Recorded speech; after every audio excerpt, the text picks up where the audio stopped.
An electric car for everyone that's actually affordable. It feels like it's been the big promise forever, right? Well, could 2026 finally be the year it becomes a reality? The answer might just come from a totally unexpected showdown between Europe and India. So, let's get right into it. We are pitting two fascinating contenders against each other in the electric challenge of 2026. In one corner, the brand new Fiat Grande Panda, and in the other, India's reigning champion, the Tata Tiago EV. Two cars, two very different worlds, one massive question. Who comes out on top? We've set this up like a 6-round fight. First, we'll look at the philosophy behind each car. Then, we'll compare their style and pop the hood to look at the numbers. After that, we get to the all-important price battle and a huge deal that could change everything. And finally, we'll get to the verdict. Let's do this. Okay, round one. What are these cars really all about? You've got a reinvented European icon on one side, and on the other, the practical, no-nonsense champion of the Indian market. It's flair versus function right from the start. So, the Fiat Grande Panda. It's being pitched as this cool, functional mini SUV for young European families who want some style. The Tata Tiago EV, though, is a completely different beast. It's like a little ferret, a super pragmatic city car built to dart through Asia's packed megacities. They're clearly built for two totally different jobs. All right, let's move on to round two, style. This is where we see how those different philosophies actually take shape in the metal. It's a real clash of design and size, reflecting where these cars call home. And you can see the difference immediately, can't you? The Panda is bigger, just shy of 4 meters long, with this muscular, high-riding stance. It's got this cool, pixelated vibe that's a nod to the classic 80s Panda. The Tiago, on the other hand, is shorter, more traditional. It's a classic, sensible hatchback designed to squeeze into the tightest of spaces. Okay, round three. Enough about looks. Let's get under the hood and look at the hard numbers. This is where we see what these cars are really made of. And wow, when you look at the specs, the Panda really pulls ahead on paper. It's got a much larger 44 kilowatt-hour battery, which gives it an official range of around 320 kilometers. It's also way more powerful, and just look at that trunk space. 361 liters versus the Tiago's 240. If you're hauling stuff for a family, that is a massive difference. But here's a number that for a lot of people might be the biggest deal of all. The Panda can fast charge from 20 to 80% in just 30 minutes. That makes a weekend trip totally possible without any range anxiety. Now compare that to the Tiago. It takes almost double the time, 58 minutes. And that really hammers home its purpose, right?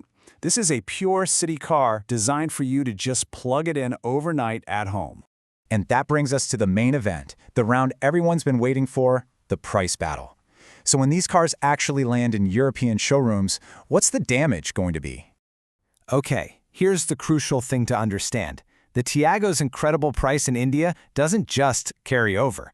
First, you have to get it ready for European safety standards, which puts it around 15,500 euros. Then, you have to add shipping, a 10% import tax, and then Europe's 22% VAT, and suddenly, you're looking at a final price of around 22,000 euros.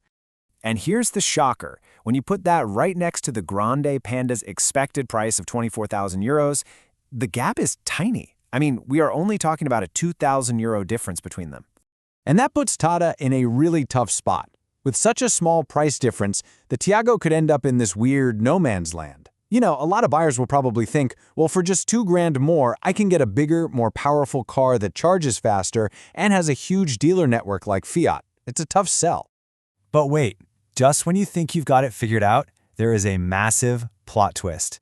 A huge free trade agreement between the EU and India is scheduled for 2026, and it is about to change this whole game. So, what exactly is a free trade agreement? Well, to put it simply, it's a deal between countries to slash or even completely get rid of import taxes, also known as tariffs. It just makes it way cheaper and easier for them to trade stuff with each other. And this is where it gets really interesting. For the Panda, those enormous 110% taxes to get into India could drop to just 10%. That makes it a real premium option there. And for the Tiago, it gets 0 tariffs to enter Europe. That makes it the perfect low-cost challenger to Chinese EVs, which are about to get hit with new, heavy taxes. So, all of this brings us to our final round, the verdict.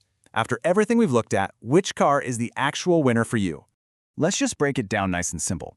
Go for the Panda if you want a versatile, do-it-all kind of car with unique style, enough range for trips, fast charging, and more space. But you should choose the Tiago if you are laser-focused on the absolute lowest price you can get and you just need a second car for zipping around town.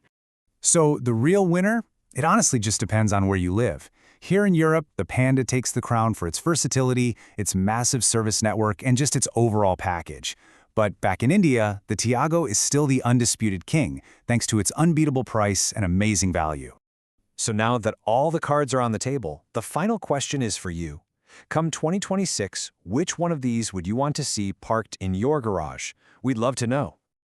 And that's our look at this fascinating electric showdown for 2026. Thanks so much for joining us for this one. And because this was such an international story, a very special thank you to all of our friends watching in India. We hope you enjoyed it. Dhanyavad. We'll see you next time.